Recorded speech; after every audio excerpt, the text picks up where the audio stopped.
তুই আবার আমার চিরুনি ধরেছিস কেন? তোকে কতবার বলেছি যে আমার কোনো জিনিস ধরবি না। তোকে একবার বললে তুই কথা বুঝিস না নাকি? আর যদি কখনো দেখি আমার কোনো জিনিস ধরেছিস, তাহলে কিন্তু বেশি ভালো হবে না।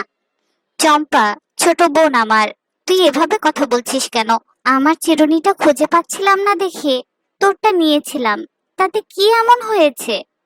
তাতে কি হয়েছে মানে কি? আমি যখন তোকে একবার বলেছি আমার কোনো জিনিসে তুই হাত দিবি না, তার মানে তুই হাত দিবি না। এমনিতেও তুই যে কালো, আমার জিনিস তুই ব্যবহার করলে যদি আমিও কালো হয়ে যাই। আমি ফের বলছি আপা, তুই আর কখনো আমার জিনিসে হাত দিবি না। চম্পা, এ তুই কি বলছিস?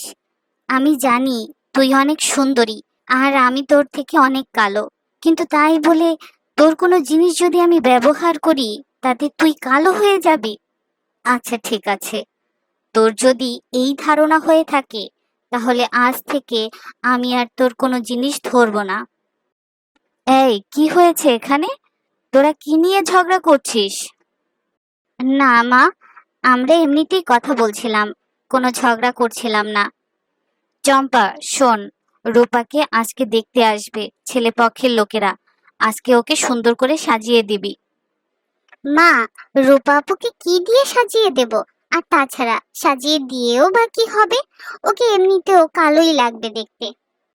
চম্পা, ঠিকভাবে কথা বলো। এটা কেমন ধরনের কথা? তুমি তোমার বোনকে কথার মাধ্যমে কষ্ট দিচ্ছ। রূপা কালো হলেও ওর মতো ভালো মেয়ে পৃথিবীতে অনেক কমই আছে। আর সাজিয়ে দেবে কি দিয়ে মানে কি? তোমার এত এত সাজের জিনিসপত্র আছে, তাই দিয়ে রূপাকে সাজিয়ে দেবে? মা, আমি আমার এত দামি দামি কসমেটিক্স দিয়ে রূপা আপুকে সাজিয়ে দিতে পারবো না। এতে সেগুলো নষ্ট হয়ে যাবে। রূপা আপুর কাছে যা আছে তাই দিয়ে রূপা আপু সাজুক।